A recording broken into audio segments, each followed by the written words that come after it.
Hai semua, Assalamualaikum. Hari ini saya mau share 5 resep masakan sehari-hari buat yang lagi bosan makan daging.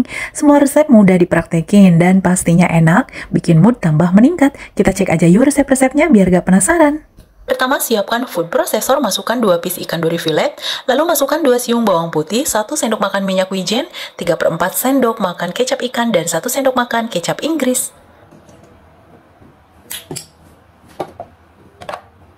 Lalu giling ikan dorinya hingga halus.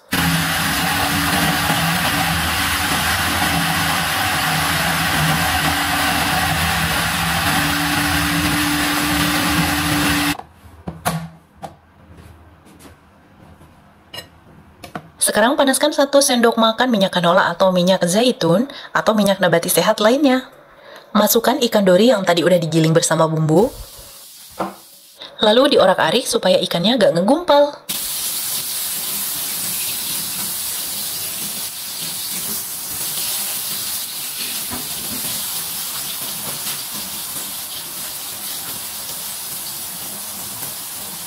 Tambahkan irisan bawang daun dan kembali orak-arik hingga matang.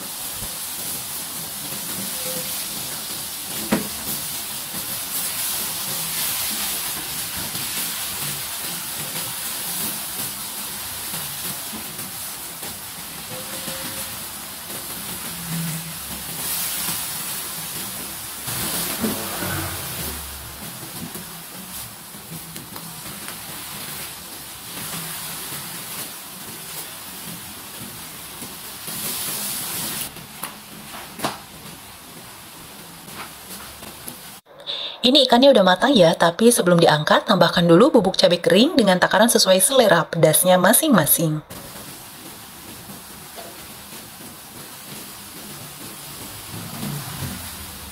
Dan gak butuh waktu lama, ini ikannya udah siap disajikan, Moms. Wah, alhamdulillah, ini dia hasilnya orak-arik ikan dori ala The People's Kitchen. Enak, lembut, sehat, dan bergizi. Ya. Setelah semua bahannya siap, lalu langkah pertama hancurkan dulu tahunya, diremek-remek kayak gini aja ya, Moms.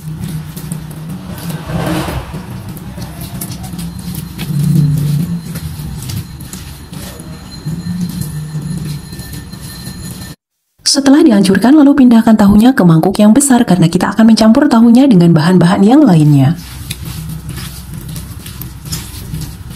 Masukkan 3 butir telur yang udah dihancurkan. 3 butir ini sama dengan 185 gram ya. Jadi telurnya ini besar-besar, lalu aduk-aduk biar tercampur merata dengan tahunya. Tambahkan 1 bongkol kembang kol atau sekitar 215 gram ya. Aduk juga biar tercampur rata dengan bahan lainnya.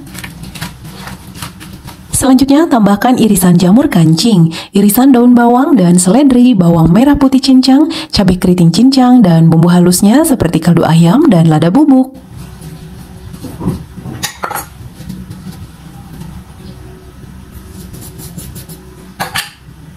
Oh ya, ini ada minyak wijen juga, cukup tambahkan 1 sendok makan aja ya, Moms. Sekarang aduk lagi supaya semua bahan dan bumbunya tercampur rata.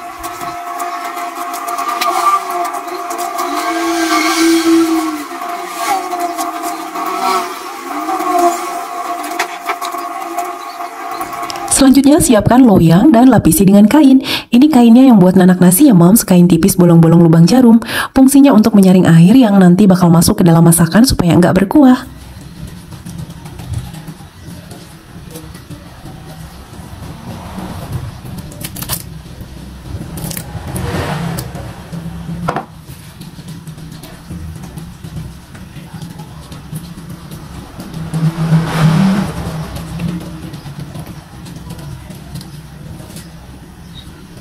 Untuk menambah aroma biar masakannya lebih wangi, bisa menambahkan daun salam dan lengkuas di atasnya ya, Moms. Selanjutnya siapkan panci kukus dengan air yang sudah mendidih, lalu masukkan bahan masakan kita dan tutup, biarkan sampai matang.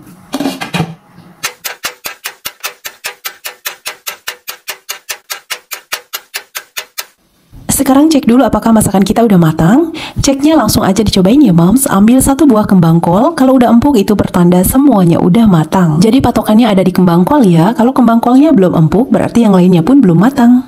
Oke, ini dia masakan kita hari ini. Steam tahu telur yang sangat enak dan pastinya gurih banget. Lepaskan dulu kain saringnya ya Mom, supaya airnya gak ikut serta.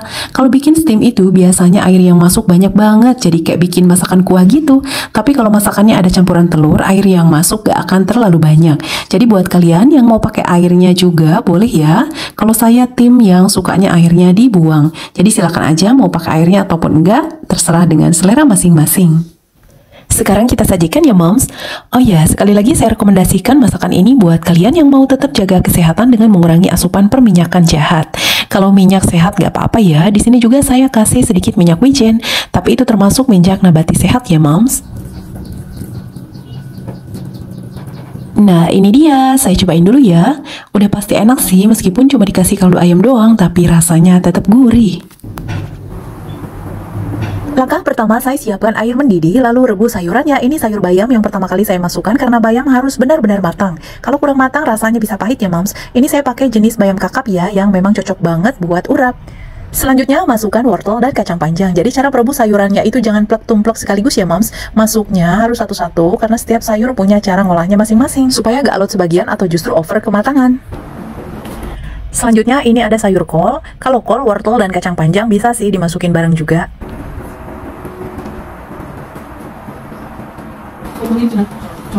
Berikutnya sayur kangkung. Kalau kangkung jangan dimasukin dulu di awal ya Moms, nanti jadi lembek dan gak enak lagi kalau dimakannya. Jadi masukin kangkung cukup di bagian-bagian akhir aja. Dan sayuran yang terakhir ini ada toge. Nah kalau toge masukinnya harus pas terakhir banget ya Moms, dan apinya udah dimatikan. Toge tuh paling enak kalau masih segar, jadi cukup dicelup sebentar ke air panas udah bisa bikin togenya layu. Makanya kebayang dong gimana lembeknya kalau toge direbus barengan sama bayam. Nah ini udah matang sayurannya ya Moms. Jadi sayurannya itu saya campur sekaligus biar gak repot lagi pas nanti ngasih bumbunya. Tapi kalau mungkin ada yang gak suka sayur tertentu, bisa ya kalau rebusnya dipisahin aja. Nah selagi nunggu sayurannya ditiriskan, sekarang saya mau bikin bumbu urapnya dulu. Ini ada cabai rawit, bawang putih, cabai keriting, terasi, gula aren, daun jeruk, dan juga garam. Oh ya, ini ada kencurnya juga ya. Itu salah satu bumbu khas urap, jadi jangan sampai lupa. Selanjutnya saya blender cabai rawit, bawang putih, kencur, dan cabai keritingnya. Langkah selanjutnya saya ini punya kelapa parut. Kelapanya jangan yang terlalu tua ya Moms, tapi gak terlalu muda juga. Kalau yang kemudaan susah juga diparutnya ya. Jadi pilih kelapanya yang muda menuju tua. Minta pilihin aja ke tukang kelapa, mereka tentu lebih paham ya Moms. Dan ini bumbu yang tadi di blender langsung masukin aja ke mangkuk kelapa. Lalu tambahkan juga bumbu-bumbu yang lainnya ya. Lalu aduk sampai semua bumbunya tercampur rata.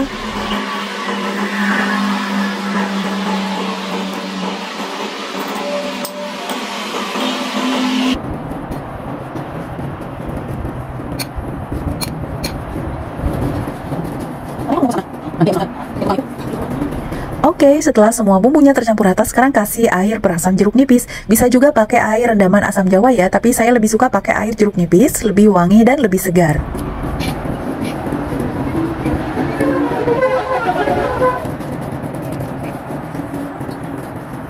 Nah, udah selesai nih racikan bumbu kelapanya. Sekarang kita eksekusi di atas wajan. Basahi wajan dengan sedikit saja minyak. Ini paling cuma setengah sendok makan ya minyaknya. Lalu tuang semua bumbu kelapa tadi ya maksudnya, dan aduk-aduk sampai airnya agak susut. Selama prosesnya harus terus dibolak-balik ya Moms, karena kelapa tuh rentan gosong. Jadi tingkat kematangan bumbu kelapa ini bukan harus kering kayak serundeng ya, tapi cukup sampai bumbunya matang. Cirinya tercium bau matang dan air kelapanya sedikit mengering. Nah, udah matang nih bumbu kelapanya Moms. Sekarang kita angkat dan campurin ke sayuran rebusnya. Ini sayurannya udah saya pindahin ke panci ya. Ini lumayan banyak porsi urapnya, bisa buat porsi keluarga. Lalu tuang semua bumbu kelapanya dan aduk dengan tangan supaya lebih merata ya bumbunya. Karena ini porsinya besar, jadi kalau aduk pakai sendok bumbunya bisa menggumpal-gumpal dan gak akan teraplikasi rata ke sayurannya.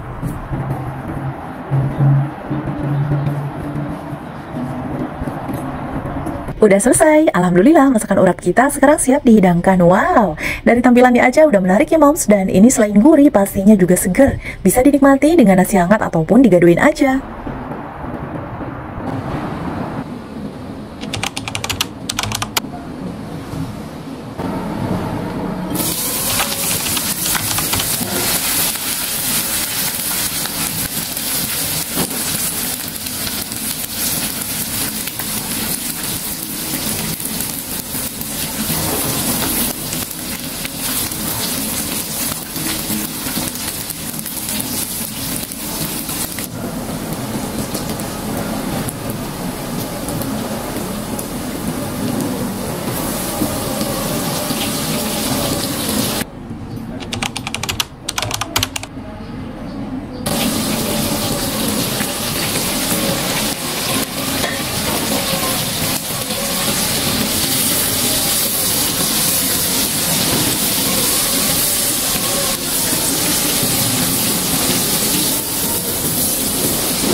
Papa's Kitchen. Kali ini saya mau masak telur yang sangat enak dan bikinnya juga nggak susah. Langsung aja ya kita bocorin resepnya. Langkah pertama, panaskan sedikit minyak goreng di atas alas daun pisang karena kita akan menumiskan bumbu ya, yaitu bawang putih dan bawang merah. Setelah itu tumiskan bawang putih cincang atau bisa juga bawang putih yang diiris atau yang dihaluskan. Lalu tambahkan juga irisan bawang merah dan biarkan semuanya matang hingga tercium bau harum. Kalau bawangnya udah harum, sekarang tuangkan tepung terigu cair. Untuk takaran semuanya lengkap tercantum di description box ya, Moms. Tepung terigunya aduk-aduk seperti ini biar bersatu dengan bawangnya.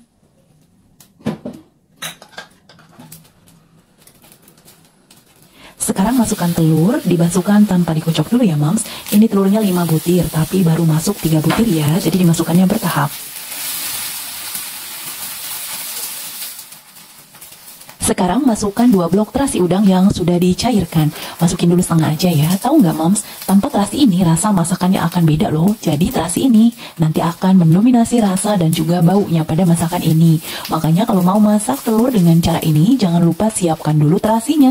Oh ya, kalau mau baunya lebih mantap lagi, jangan pakai terasi udang ya, tapi terasi yang biasa aja. Cuma kebetulan stok di sini cuma sisa terasi udang, jadi rapopo ya, kita pakai ini aja. Selain terasi, barusan udah masuk juga ya irisan bawang daun dan daun kemangi. Sama halnya dengan terasi, daun kemangi ini pun mendominasi rasa dan keharuman pada masakan ini. Jadi mana yang paling terasa, terasi atau kemangi? Keduanya sangat terasa, jadi antara kemangi dan terasinya ini jadi bagian yang nggak bisa dipisahin ya. Karena kunci kelezatan masak telur dengan cara ini ya pada terasi dan kemanginya. Sekarang masukin lagi sisa telurnya ya, Moms. Ada 2 butir lagi nih. Jangan lupa juga sisa terasinya dimasukin juga. Untuk dapetin rasa yang lebih asin, boleh ditambah dengan kaldu ayam ya. Sesuaikan aja level asinnya dengan selera masing-masing. Tapi paling juga cuma nambah setengah sendok teh aja ya.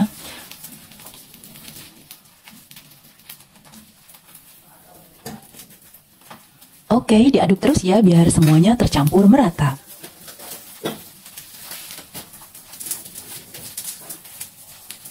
Nah, ini saya tambahkan bumbu kaldu ya, dan sedikit aja lada bubuk. Sedikitnya itu benar-benar sedikit ya untuk lada bubuknya, jangan kebanyakan. Oke, kalau semuanya udah tercampur kayak gini, sekarang kita tutup ya.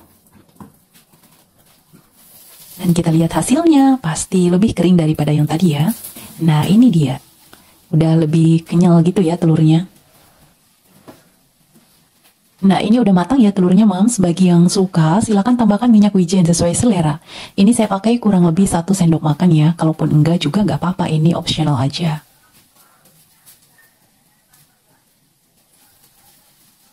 Sekarang kita angkat dan sajikan di piring saji ya.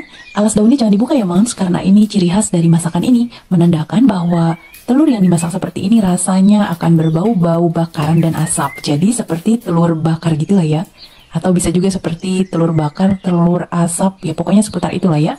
Pokoknya ini wangi banget, banget. Ini saya taburi wijen hitam. Ya memang akhir-akhir ini saya lagi sangat suka makan yang berbau-bau wijen gitu.